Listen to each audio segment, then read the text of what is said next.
لكم واحد التحية ديال الاحترام لكافة الناس الطيبين. معكم القناة ديال الكوثري جواد بكل تواضع.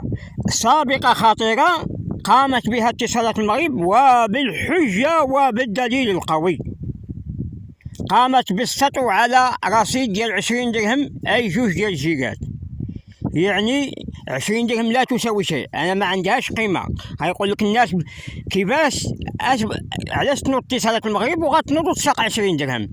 يا أخي الهدف ماشي هو أنها غادي تسرق 20 درهم، الهدف ديالها وهو منع قناة الكوثري جواد من تصفح الانترنت واستخدام الانترنت.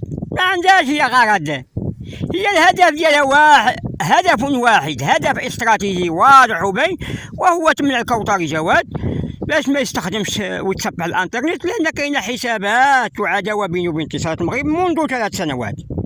فالقناه ديالي هي تتعرض لواحد المضايقه، واحد القناه ديال البارابولا ديالي اللي وصلت 197 فيديو، والكوثري جواد ما تيقول لهمش انا يديروا لي لايك ولا شي حاجه، يعني فضحهم وقدم جميع المباريات ودائما عنده الجديد. فاتصالات المغرب فيما بالها شي فيديو ديال شي جديد، بحال اليوم اللي كانت كأس الاتحاد الانجليزي مانشستر يونايتد مع المانشستر سيتي، اليوم اللي هو 3 في شهر 6 2023 نقلت هذا الفيديو، فقامت بالسطو بسرقة 20 درهم ديال الرصيد ديال الكونيكسيون ديالي.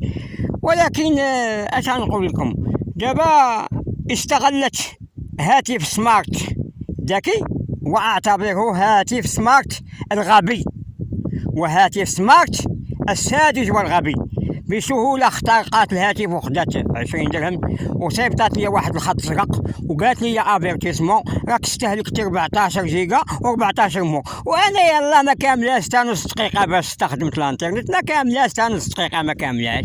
علاش انا غادي نوض ونكذب وغادي نسجل هذا الفيديو؟ المهم علينا ماشي مشكل نديروها انها سرقت، المهم هو ان لا يتكرر الخطا، هو ما نوضش نعبأ. المهم حنا تخلينا على الهاتف ديال سمارت فون اللي هو كيقول لك هاتف ذكي، ما عندي ما ندير به صافي حبس. الهواتف الذكيه اثبتت غباءها وسذاجتها، نقولوها بكل صراحه. انا بسهوله طق هزت 20 درهم مشات. الان ما هي الاجراءات وما هي الخطوات الفعاله وما هي الاستراتيجيه التي يمكن استخدامها أن تستخدمها قناة الكوثري جواد في مواجهة اتصالات المغرب؟ هي كاين الجديد، لا بد من وضع استراتيجية ولا بد تكون فعالة على المدى البعيد.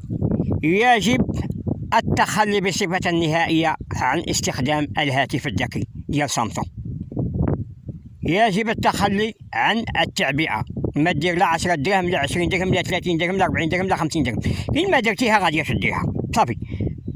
الحل الوحيد وهو الويفي انا جربته لمده 7 شهور 24 ساعه على 24 ساعه، ما عمر الانترنت قطعت عليا.